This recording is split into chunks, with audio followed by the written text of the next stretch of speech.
ഞാനങ്ങനെ എൻ്റെ സുഹൃത്തുക്കളും ശിഷ്യന്മാരുമായ ചുവന്ന തൊപ്പിക്കാരോട് ചേർന്ന് സസുഖം വാണരുളുന്നു. ഒന്നിനും ഒരല്ലലുമില്ല. ചിലപ്പോൾ ഞാൻ പെൺജയിൽ ഭാഗത്തേക്ക് നോക്കും. ഭീകരവും പൈശാചികവുമായ മതിൽ. ഞാൻ കേട്ട ചിരി ഓർക്കും, അനുഭവപ്പെട്ട മണവും.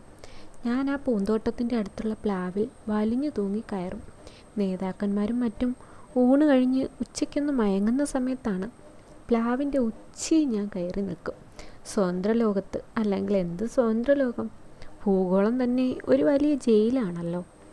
ഏതായാലും വൻമതിലിന് വെളിയിൽ ദൂരെയുള്ള റോഡെ സ്ത്രീ പുരുഷന്മാർ ഈ ചെറിയ ജയിലിലെ വിവരമൊന്നും അറിയാതെ നടന്നു പോകുന്നു. സുഹൃത്തുക്കളെ, ഒന്നിങ്ങോട്ട് തിരിഞ്ഞു നോക്ക്. ഞാൻ പറയുന്നത് സ്ത്രീജനങ്ങളോടാണ്. ഒന്ന് തിരിഞ്ഞു നോക്കൂ. നിങ്ങളെ ഒന്ന് കണ്ട് കൺകുളിർപ്പിക്കട്ടെ. അങ്ങനെ കുറേ കഴിഞ്ഞു താഴെ ഇറങ്ങിപ്പോരും. ഞാനീ പറയുന്നത് ജയിലിലുള്ള ഓരോ പുരുഷനും പറയാൻ കഴിയും. എൻ്റെ വികാരങ്ങൾ തന്നെ ഓരോ ജയിൽ പുള്ളിയുടേതും എന്ന് വിചാരിക്കുക. ഞങ്ങളുടെ ഏകാന്ത രാത്രികൾ, ഞങ്ങളുടെ ഏകാന്ത ചിന്തകൾ, ഞങ്ങളുടെ ലൈംഗിക സ്വപ്നങ്ങൾ, ഏതായാലും ഞങ്ങളുടെ ഹൃദയങ്ങളിലേക്ക് ചുഴിഞ്ഞിറങ്ങാതിരിക്കുന്നതാണ് നല്ലത്. ഞാൻ എൻ്റെ പനിനീർത്തോട്ടത്തിൻ്റെ നടുക്ക് ചുമ്മാ നിൽക്കും. ചുറ്റും വിടർന്ന് സൗരഭ്യം പരത്തുന്ന പുഷ്പങ്ങൾ. സൗന്ദര്യമുണ്ട്, മണവുമുണ്ട്. പക്ഷേ എന്തോ ഒന്നില്ല. ആരുടെയോ എന്തിൻ്റെയോ ഒരഭാവം. എന്താണത്? വേണ്ട, ഈ ചിന്തകൾ നല്ലതല്ല. പെണ്ണിലേക്കാണ് ചിന്തകളെല്ലാം പോകുന്നത്. ഞാൻ എണീറ്റ് നടന്നു. പല മതിലുകൾ, പല വാതിലുകൾ. എല്ലായിടത്തും വാർഡർമാരുണ്ട്. വാർഡർമാരുടെ കണ്ണിൽപ്പെടാതെ ജയിലിൽ ഒന്നും നടത്താൻ സാധ്യമല്ല. ഉയരത്തിൽ നിന്ന് നോക്കാൻ വലിയ ഗോപുരവുമുണ്ട്. ഞാൻ ആ ഗോപുരത്തിൻ്റെ പരിസരത്തുകൂടി നടക്കുകയാണ്. അപ്പോൾ ഒരു കാഴ്ച കണ്ടു. ഞാൻ നിന്ന് ചിരിച്ചുപോയി. അത്രയ്ക്ക് നല്ലൊരു വരവ്. കൂച്ചു ചങ്ങലകളിട്ട ഒരു മതയാന. അല്ല, മനുഷ്യൻ. കറുത്ത തൊപ്പി, വെളുത്ത നീണ്ട ഒത്ത വണ്ണമുള്ള ഒരു യുവാവ്. തേജോമയങ്ങളായ കണ്ണുകൾ. തല എടുത്തു പിടിച്ച് പിറകോട്ട് വളഞ്ഞ് ബുദ്ധിമുട്ടി നടക്കുന്നു. കഴുത്തിൽ നിന്ന് 2 ചങ്ങലകൾ പുറത്തുകൂടി കാലുകളിൽ തളച്ചിരിക്കുന്നു. അതിൻ്റെ വലിവാണ് ആ വളവ്. ജയിൽ ചാടാൻ ശ്രമിച്ച വല്ല കള്ളനുമാണോ? ഞാൻ അടുത്ത് ചെന്നു. സ്തബ്ധനായി നിന്നുപോയി. എൻ്റെ ഒരു പഴയ ക്ലാസ്മേറ്റാണ്. ഞങ്ങളുടെ കണ്ണുകൾ നോക്കി, ഞങ്ങളുടെ മനസ്സുകൾ ഓർമ്മിച്ചു. ഞങ്ങൾ ചിരിച്ചു. ഞങ്ങൾ പല വർത്തമാനങ്ങളും പറഞ്ഞു. പിന്നെയും ഞങ്ങൾ ചിരിച്ചു. മൂപ്പർ എന്നെ എങ്ങനെയെങ്കിലും രഹസ്യമായി കാണാൻ ഇറങ്ങി തിരിച്ചിരിക്കുകയാണ്. ഞാൻ ചോദിച്ചു, ആരെങ്കിലും പറഞ്ഞയക്കാൻ വയ്യായിരുന്നോ? ഞങ്ങൾ തമ്മിൽ പരിചയമുണ്ടെന്ന് ആളുകൾ അറിഞ്ഞാൽ നിങ്ങൾക്ക് കുറച്ചിലല്ലേ? നിന്റെ സ്നേഹിതാണെന്നാ പറയടാ കള്ളപ്പടുക്കൂസേ.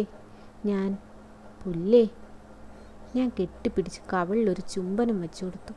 അത് ഞാൻ ജയിലിലെ ഓരോരുത്തരെയും ചുംബിച്ച പോലെയായി. ഈ ചുംബന വൃത്താന്തം ജയിലാകെ അറിഞ്ഞു. ജയിൽ രോമാഞ്ചം കൊണ്ടു. ഈ ചങ്ങലക്കിട്ട തേജോമയങ്ങളായ കണ്ണുകളുടെ ഉടമസ്ഥൻ ജീവിച്ചിരിക്കുന്ന ജയിലിലെ ഒരു ഇതിഹാസമാണ്. രക്തസാക്ഷിയാണ്. മൂപ്പർ 1.5 കൊല്ലത്തെ ശിക്ഷയുമായി വന്ന ഒരു കള്ളനാകുന്നു. ബീഡി, ചെറിയ ചക്കര, ഉണക്കപ്പരവ എന്നിവകളുടെ ബിസിനസ്സുണ്ട് ജയിലിൽ മൂപ്പർക്ക് ഇപ്പോഴും. ജയിലിൽ വന്ന ഒരു 6 മാസം കഴിഞ്ഞപ്പോൾ ഒരു ചെറിയ സംഭവം ഉണ്ടായി. ഒരു ജയിൽ വാർഡൻ ഒരു കുശാണ്ടം ഒപ്പിച്ചു. മുമ്പൊരു വാർഡറും ചെയ്യാത്തതാണ്. പ്രത്യേകം ശ്രദ്ധിക്കണമിത്. നമുക്ക് ആ വാർഡറെ കുശാണ്ട വാർഡർ എന്ന് വിളിക്കാം. കുശാണ്ട വാർഡറുടെ ചൈതി എൻ്റെ ക്ലാസ്മേറ്റിന് പിടിച്ചില്ല. ഈ ജയിലിൽ നടക്കുന്ന ബിസിനസ്സിൻ്റെ ലാഭത്തിൽ ഒരംശം ഒരുമാതിരി വാർഡർമാർക്കെല്ലാം ഉണ്ട്. ജയിലിന് പുറത്ത് ദൂരെ ചില സ്ഥലങ്ങളിൽ പാറ പൊട്ടിക്കാനും മറ്റുമായി കുറേ അധികം ജയിൽ പുള്ളികളെ പുറത്തേക്ക് കൊണ്ടുപോകും. ആ ഭാഗങ്ങളിൽ ആൾപ്പാർപ്പുള്ള ധാരാളം കുടിലുകളുണ്ട്. അവിടെയാണ് മൊത്ത കച്ചവടം. പിന്നെ അങ്ങനെ എൻ്റെ ക്ലാസ്മേറ്റ് ജയിലിലെ ഒരു വലിയ ബിസിനസ്മാനായി തീർന്നു. ലങ്കോട്ടി വഴിയാണ് പലതും ജയിലിനുള്ളിൽ വരുന്നത്. ഗേറ്റിൽ പരിശോധനയുണ്ട്. തുണി ഒന്ന് ഉരിഞ്ഞ് കാണിക്കണം. 1/4 നിമിഷം മതി ക്ലീൻ. എന്താണെന്ന് വെച്ചാൽ തൊപ്പി, ഷർട്ട്, മുണ്ട്, തോർത്ത് ഇത്രയും ജയിലിൽ നിന്ന് കൊടുക്കുന്നതാണ്. ഇതൊക്കെ പരിശോധിച്ച് അതിലൊന്നും ഒരു ചുക്കും കണ്ടില്ല. ലങ്കോട്ടി ജയിലിന് അജ്ഞാതമാണ്. ഒരുപക്ഷെ അത് മനുഷ്യരുടെ ഒരു ഭാഗമായിരിക്കാം. ഇങ്ങനെ പോകുന്ന കിസ്സ.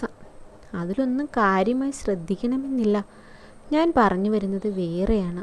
നമ്മുടെ കുശാണ്ട വാർഡർ ഒരു കുശാണ്ട ഒപ്പിച്ചെന്ന് പറഞ്ഞല്ലോ. ആ കുശാണ്ട വാർഡറുടെ കാരണക്കുറ്റിക്ക് 2 സുന്ദരൻ വീക്ക് എൻ്റെ ക്ലാസ്മേറ്റ് വെച്ചു കൊടുത്തു. വിവരം ജയിലാകെ അറിഞ്ഞു.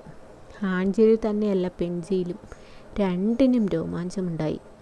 എൻ്റെ ക്ലാസ്മേറ്റിന് മുക്കാലിൽ കിട്ടി 12 നല്ല അടി കിട്ടി. ക്ലാസ്മേറ്റിൻ്റെ ശിക്ഷ വർദ്ധിച്ചു. 3 കൊല്ലമായി. മുറിവുകൾ ഉണങ്ങി.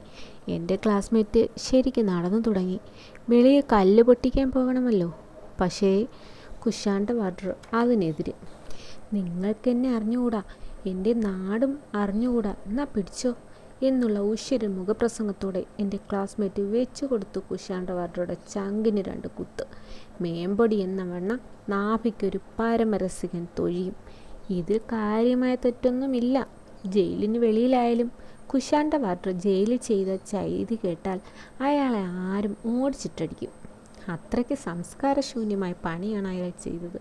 എൻ്റെ ക്ലാസ്മേറ്റിന് മുക്കാലിൽ കെട്ടി 24 അടി കൂടി കിട്ടി. അദ്ദേഹം അതെല്ലാം നിന്നുകൊണ്ടു. ബോധക്ഷയമുണ്ടായില്ല. ശിക്ഷ അങ്ങനെ 6 കൊല്ലമായി. ജയിലിൽ കുശാണ്ട വാർഡർ ഒറ്റപ്പെട്ടു. പുള്ളികളായ പുള്ളികളുടെ എല്ലാം നോട്ടപ്പുള്ളിയായി. ഓരോരുത്തരുടെയും കണ്ണുകളിൽ അയാൾ കണ്ടത് കൊലപാതകത്തിൻ്റെ തിളക്കമാണ്. കഴുത്തിന് ഞെക്കി പിടിച്ച് കൊന്നു കളഞ്ഞെങ്കിലോ? വെളിയിൽ അത്യാവശ്യമായ ജോലിയുണ്ടെന്നുള്ള കാരണം പറഞ്ഞ് കുശാണ്ട വാർഡർ പേടിച്ച് ജോലി രാജിവെച്ചു പോയി.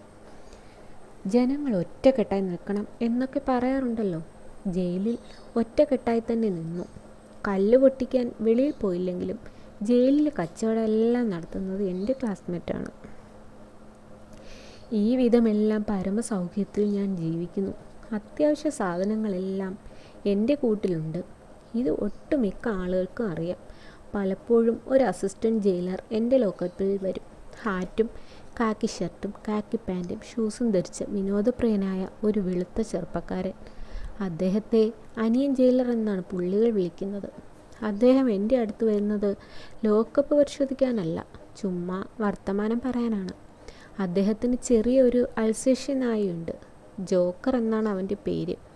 അവൻ്റെ പരിശീലനം, വ്യായാമം, ആഹാരം എന്നീ വിഷയങ്ങളെപ്പറ്റി ഞങ്ങൾ സംസാരിക്കും. ഞാൻ കുറേ അധികം പട്ടിക്കഥകൾ പറയും. അനിയൻ അതെല്ലാം കേൾക്കാൻ ബഹുരസമാണ്. ഞാൻ അദ്ദേഹത്തിന് കടിഞ്ചായ ഉണ്ടാക്കി കൊടുക്കും. എൻ്റെ പക്കൽ തേയിലയും പഞ്ചസാരയും ഉണ്ടെന്ന് മിക്കവർക്കും അറിയാം. വെളുപ്പിന് 5 മണിക്ക് തൂക്കിക്കൊല്ലാൻ പോകുന്ന ചില പുള്ളികൾക്ക് രാത്രി ലേശം ചായ കുടിക്കണമെന്ന് തോന്നും.